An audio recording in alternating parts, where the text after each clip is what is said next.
Time पे मतलब इसने कैंडल जला के अपने फ़ोन की फ्लैश ऑन करके पढ़ा है जिस टाइम इसके एग्ज़ाम थे। तो लाइट का कट हो गया था बहुत ज़्यादा। तो यहाँ पे जैसे ही मतलब मौसम वगैरह ख़राब रहता है तो पूरा इलेक्ट्रिक का सिस्टम सारा हो जाता है। तबाही हो जाती है। है क्योंकि सड़क नहीं है, सड़क की वजह से रिसोर्सेज आने में बहुत ज़्यादा टाइम लग जाता है। अगर एक बुक मंगानी होती है कम से कम 7-8 दिन लग जाते हैं एक बुक यहाँ तक पहुँचने में। तो इसकी अच्छा, वजह से बुक भी नहीं आती है। बुक भी नहीं आती है, बहुत प्रॉब्लम रहती है। आजकल शहर के बच्चे सुनते हैं अपने बड़े बुजुर्गों से कि हम किस तरीके से जो है वो मोमबत्ती जलाकर पढ़ा करते थे। इस बसंतगढ़ के इलाके में बच्चों की आज भी वही असलियत है कि यहाँ पर बिजली का लंबा लंबा कट जब होगा तो नतीजा ये निकलेगा कि यहाँ बच्चों को जो है वो मोमबत्ती जलाकर पढ़ना है। मैं इस समय बसंतगढ़ में हूँ। डूडू बसंतगढ़ नाम तो आप लोगों ने सुना होगा, लेकिन बहुत कम लोग ऐसे होंगे जो इस खूबसूरत इलाके में आए होंगे। मेरे पीछे आप हरियाली देखोगे और यहाँ तो आसपास धुंध तक है, जिसकी वजह से आपने देखा कि मुझे भी जैकेट पहननी पड़ रही है। काफ़ी ठंडा इलाका, काफ़ी खूबसूरत इलाका। लेकिन आज जो कहानी है वो इस इलाके की खूबसूरती पर नहीं है। वो कहानी इस बात पर है कि इतना खूबसूरत होने के बावजूद भी रत्ती भर फैसिलिटीज इस इलाके को नहीं मिली, सड़क आज तक यहाँ नहीं पहुंची। लेकिन उसके बावजूद भी इस इलाके के बच्चे जो हैं बहुत मेहनत कर रहे हैं। मेरे साथ अरुण सदोत्रा हैं, ये बसंतगढ़ के टॉपर हैं। 10th क्लास में इन्होंने 94% मार्क्स लिए हैं, जितने मार्क्स जो हैं यहाँ किसी बच्चे के 10th में नहीं आए हैं। नतीजा ये कि बसंतगढ़ के टॉपर तो अरुण सदोत्रा बन गए हैं, लेकिन इस इलाके में पढ़ाई करना कितना मुश्किल है ये अरुण से ही जानते हैं। पहले तो congratulation. Thank you ma'am, thank you. मुझे बताओ, खुद एक्सपेक्टेड था कि इतने 94% आ जाएंगे? नहीं, मैंने कभी नहीं सोचा था कि मेरे 94% मार्क्स आएंगे, क्योंकि इस लेवल की मैंने कभी तैयारी नहीं की थी कि मेरे 94% मार्क्स आएंगे। मेरा एक्सेप्टेड मार्क्स था कि 440 तक मेरे को लग रहा था कि आ जाएंगे, पर 470 आ गए। ये तो कोई खुदा की मेहरबानी है मेरे ऊपर कि 470 मार्क्स आए हैं। मुझे बताना, इतने खूबसूरत इलाके में आप रहते हो और ये जो घर है अरुण का, मैं बता दूं, घर भी ऐसी जगह पे है, आप सुबह उठते हो तो आपको ये खूबसूरती आगे पीछे देखने को मिलती है। ऐसे में पढ़ाई में मन लग जाता था या मन करता था बाहर दोस्तों के साथ खेलने ही चले जाओ या बाहर बैठ जाओ बस? ऐसे तो मन तो करता था, क्योंकि 7 बजे उठ के मेरी ट्यूशन थी, तो मेरे ट्यूशन का टाइम बहुत अच्छा था, क्योंकि मैं 7 बजे उठ के सुबह मेरे को ट्यूशन जाने का टाइम मिलता था और सुबह मॉर्निंग वॉक हो जाता था, साथ में पढ़ाई भी हो जाती थी और फिर आके स्कूल भी चला जाता था और माइंड रिफ्रेश रहता था। कौन से स्कूल में पढ़ाई की? मैंने ये शहीद इंस्पेक्टर जो है यहाँ पे, मैं उनके स्कूल से पढ़ाई की है। इमरान टाक जनता मॉडर्न एकेडमी जो स्कूल है, फर्स्ट से लेके मैं 10th तक वहीं पे पढ़ा हूँ। नर्सरी से 10th तक मैंने वहीं पे अपनी 10th की है। तो मुझे बताना कि हमेशा से ही टॉपर रहे हो, मतलब 8th में भी टॉपर, 9th में भी टॉपर, या ये पहली बार मौका मिला टॉपर कहलाने का? नहीं, मैं पहले टॉपर नहीं था, मैं पहले एक एवरेज स्टूडेंट था। वो मैं एवरेज स्टूडेंट था। मैंने 5th में फर्स्ट टाइम मैंने 5th में टॉप किया था। उसके बाद मैं थर्ड सेकंड मेरी ये रैंक थी। पर ये फर्स्ट टाइम है जब मैंने 10th क्लास में टॉप किया और ये मेरे को बहुत खुशी हो रही है कि मैं ये टॉप कर पाया हूँ। मुझे बताना कि यहाँ पर कभी दुख होता है इस बात का कि आपका इलाका इतना सुंदर है लेकिन यहाँ पे सड़क अभी तक नहीं है। लोग भी, आप जैसे बच्चे भी चाहते हैं कि हमारे पास कोई प्ले ग्राउंड हो ज़बरदस्त, हम वहाँ पे खेलें, हमारे पास आने जाने का फैसिलिटीज़ हो, बसेज हो यहाँ पर और खूबसूरत सी फैसिलिटीज़ हो, रोड चमाचम हो, यहाँ से आने जाने में आसानी हो, आप भी घूमो फिरो, आप भी ज़िंदगी एक्सपीरियंस करो। लगता है फंस गए हैं यहाँ पे क्योंकि सड़क ही नहीं है। बिल्कुल सड़क नहीं है, इसकी वजह से बहुत प्रॉब्लम होती है। रिसोर्सेज की बहुत कमी रहती है, जो एजुकेशन इंफ्रास्ट्रक्चर है वो भी बहुत कम है। स्टाफ की बहुत ज़्यादा कमी है। यहाँ पे जो हाई सेकेंडरी स्कूल है उधर भी बहुत कम स्टाफ है, क्योंकि बच्चे हैं जिनमें कैपेबिलिटी है कि वो कर सकते हैं, पर उनके पास प्रॉपर जो रिसोर्सेज अवेलेबल नहीं है, क्योंकि सड़क नहीं है। सड़क की वजह से रिसोर्सेज आने में बहुत ज़्यादा टाइम लग जाता है। अगर एक बुक मंगानी होती है कम से कम 7-8 दिन लग जाते हैं एक बुक यहाँ तक पहुँचने में। तो इसकी वजह से बुक भी नहीं आती है। बुक भी नहीं आती है, बहुत प्रॉब्लम रहती है।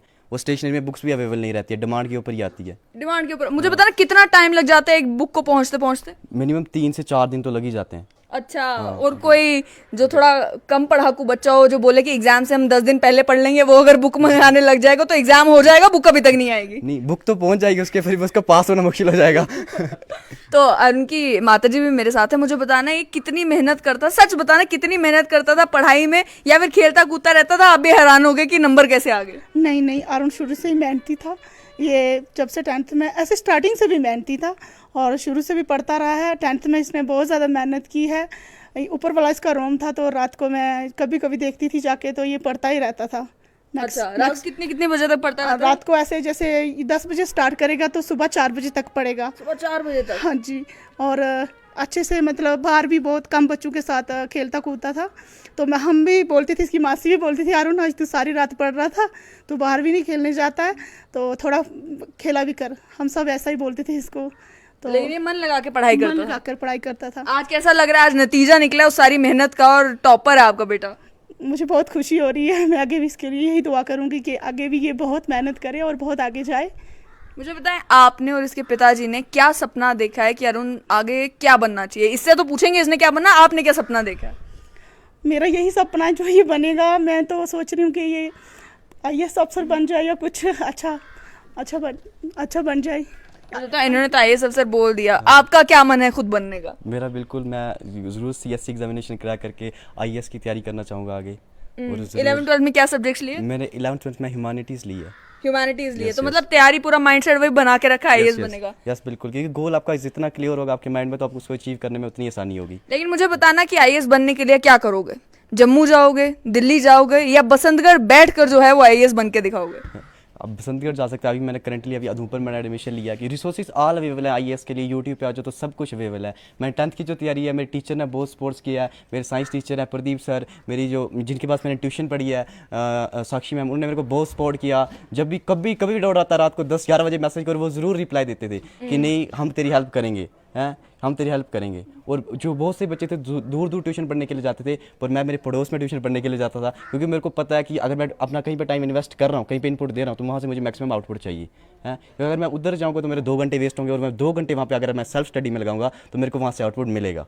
और इसमें मैं ज़्यादा फोकस करता कि मैं सेल्फ स्टडी करूँ। उस सेल्फ स्टडी और यूट्यूब से और टीचर की सपोर्ट से आज मैंने ये अचीव कर लिया है।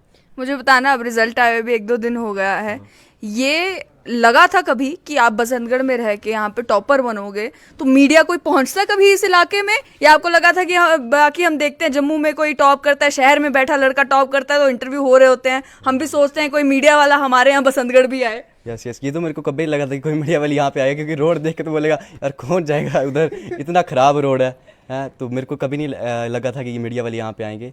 देखो बच्चे ना बिल्कुल सच बोलते हैं। कोई भाई बहन है? यस, मेरी एक बहन है, वो 9th स्टैंडर्ड में अभी। तो मतलब उसके लिए आपने प्रॉब्लम क्रिएट कर दी कि भाई आपने 94% ले लिए 10th में, अब उसने जब 10th में जाना है तो माँ बाप की एक्सपेक्टेशन उससे भी ज्यादा होगी। यस बिल्कुल। उसको आप पढ़ाओगे, बताओगे क्या करना है, कैसे करना है, या वो पढ़ाई को थोड़ा रिलैक्स तरीके से ही लेती है? नहीं, बिल्कुल। मैं 8th में वो मेरे पास पढ़ी है, 8th में मैंने फुल उसको ट्यूशन पढ़ाया। साइंस की ट्यूशन मैंने उसको पढ़ाई है। मैथ में जब भी उसको डाउट आता था मैंने उसका हर डाउट सॉल्व करने की कोशिश की है, और 8th में भी उसने अच्छा स्कोर किया है। और 10th में भी अगर वो मेरे पास पढ़ेगी तो मैं ज़रूर उसको अच्छे तरीके से पढ़ाऊंगा, और वो अच्छे तरीके से ज़रूर, वो मेरे को लगता है कि मेरे से भी ज़्यादा मार्क्स ले, तो मैं यही चाहूँगा और भी ज़्यादा बच्चे यहाँ से हो जो मेरे से भी ज़्यादा ऊपर जाएँ, और ये यहाँ का जो एरिया वो और ज़्यादा ग्लो करे, शाइन करे, और हर एक रिसोर्सेज यहाँ पे पहुँचे। अरुण मुझे बताना, IAS बनने का सपना आप देख रहे हो, सबसे बड़ी मोटिवेशन क्या है उसके पीछे? मेरी सबसे बड़ी मोटिवेशन यही है कि जो मेरे पापा हैं वो भी आर्मी में थे, मेरा पूरा जो पीछे परिवार है वो सब आर्मी में था, और सभी इसी लाइन में था। इसलिए मैं भी चाहता कि मैं थोड़ा कुछ हटके करूँ, कुछ डिफरेंट करूँ, क्योंकि आज के यूथ उनके पास 2 ही चीज़ें हैं, एक नीट और एक JEE, 2 चीज़ों में लगे रहता है यूथ, और मैं कुछ डिफरेंट करना चाहता था, कुछ अलग करना चाहता था जो हमारे एरिया से किसी ने नहीं किया है। तो आपके एरिया से आज तक कोई IAS ऑफिसर नहीं बना? यहाँ से कोई IAS ऑफिसर नहीं है। सबसे बड़ा कारण क्या समझते हैं? क्योंकि आजकल तो हर एक इलाके, दूर दराज इलाके में आप जानते हैं जैसे इंटरनेट पहुंच गया है, तो आप भी कह रहे हैं इंटरनेट सबसे बड़ी मददगार साबित है, उसके बावजूद भी क्या कारण है कि इस इलाके से लोग जो हैं अभी भी वो सपने ही नहीं देख रहे कि हम ये बन सकते हैं, जिंदगी में ये कर सकते हैं? ये तो बहुत मतलब वो, क्योंकि सबका अपना अपना होता है, वो सपना अपना अपना देखते हैं। कोई बोलता है कि आप ह्यूमैनिटीज लोगे तो आपको ये हो जाएगा, वो हो जाएगा, मतलब वो माइंडसेट है कि आर्ट्स वो लेते हैं जो पढ़ने वाले बच्चे नहीं होते। बिल्कुल ये माइंडसेट नहीं होना चाहिए कि जो पढ़ता नहीं है वही आर्ट्स लेता है। मेरे को भी बहुत मैसेज आ रहे थे कि भाई आप मेडिकल क्यों नहीं ले रहे हो, आप आर्ट्स क्यों ले रहे हो, हैं तो मेरे को आर्ट्स में इंटरेस्ट है तो मैं वही लूँगा। कमज़ोर बच्चे थोड़ी ह्यूमैनिटीज़ लेते हैं, जो पढ़ते हैं वो भी ह्यूमैनिटीज़ लेते हैं। और ये फॉल्स हमारे जो कॉन्स्टिट्यूशन है उसमें, हमारे जो ये सोसाइटी है उसमें ये बना हुआ है, जो मिसकंसेप्शन है लोगों के दिमाग में, बस स्टीरियोटाइप सारे ब्रेक करना चाहते हैं। मुझे बताएं कि आपको पूरा भरोसा है अपने बेटे पे कि 94% ले आया है, टॉपर बन गया है, अब ये सपना भी जो है पूरा करके दिखाएगा? हाँ, मुझे भरोसा है इसके ऊपर। ज़्यादा मुझे भरोसा अपने परमेश्वर के ऊपर है। अगर हम परमेश्वर के साथ उसके ऊपर भरोसा रखेंगे तो फिर सारे काम हमारे सिद्ध हो जाएंगे। मुझे बताना कि इस इलाके में और भी बड़ी परेशानी है जो हम पिछले 2 दिनों से सुन रहे हैं कि यहाँ पर जो है बिजली की बड़ी परेशानी है, लंबे लंबे पावर कट्स रहते हैं। यहाँ पर वो परेशानी आती है इसको कि रात को ये बैठ के पढ़ना चाहता है, पावर कट हो गया तो पढ़ाई कैसे करे? हाँ बिल्कुल, ये बहुत परेशानी होती है यहाँ।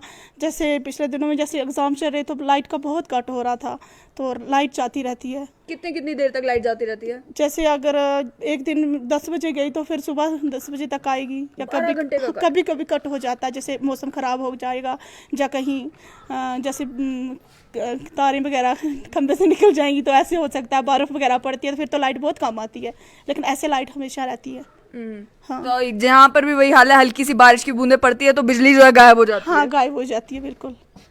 तो आप देख सकते हैं कि बसंतगढ़ का दूर दराज इलाका, जिस बसंतगढ़ के इलाके में सड़क अभी तक नहीं पहुंची है, लेकिन उस इलाके में अभी भी अगर आप देखेंगे तो बच्चों ने सपने देखने शुरू कर दिए हैं कि हम भी जिंदगी में आगे बढ़ें और उसके बाद अपने इलाके की कम से कम डेवलपमेंट में कंट्रीब्यूट कर सकें। तो अरुण मेरे साथ थे, 94% अरुण ने लिए हैं और ये अरुण की सिस्टर मेरे साथ हैं। सिस्टर हैं आप? Yes. क्या नाम है आपका? मेरा नाम प्रियंका देवी।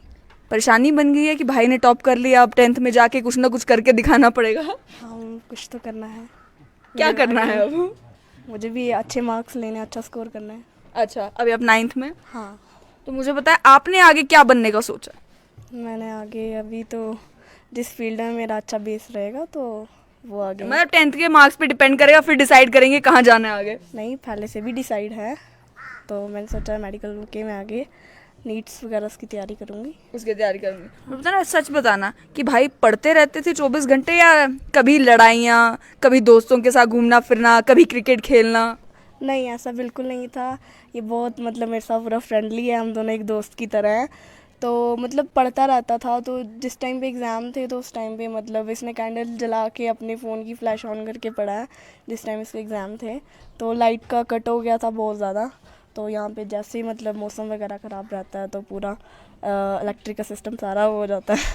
तबाही हो जाती है। हाँ तबाही हो जाती है। चलो एक चीज़ तो है, कम से कम गर्मी नहीं पड़ती। गर्मी नहीं, हाँ वो एक सहूलियत है कि कम से कम गर्मी नहीं है, वरना पढ़ना और मुश्किल हो जाता। और मुश्किल हो जाता बिल्कुल। तो ये आप कभी देख के हैरान होते थे कि भाई इतना भी क्या पढ़ने का शौक है? कि जैसे हम पुराने ज़माने में सुनते थे कि मोमबत्ती जलाकर पढ़ा करते हैं, हम फ़ोन की फ्लैश ऑन करके पढ़ा करते हैं, पढ़ने की इतनी जो है चाहत है कि चाहे कोई फैसिलिटी नहीं भी हो तब भी पढ़ना है। ये तो सबके इंटरेस्ट पे डिपेंड करता है कि किसका किस चीज़ में ज़्यादा आपने कभी एग्जाम में ऐसा किया है कि मोमबत्ती जला के पढ़े हैं? हाँ मैं भी बहुत बार ऐसे पढ़ी हूँ, क्योंकि कई बार लाइट नहीं होती थी तो पढ़ना पड़ता था। अगर पढ़ के नहीं गए तो एग्ज़ाम ख़राब ही जाता। तो इसके लिए पढ़ के जाना पड़ता है। अगर हमें कुछ हासिल करना है तो पढ़ना पड़ेगा।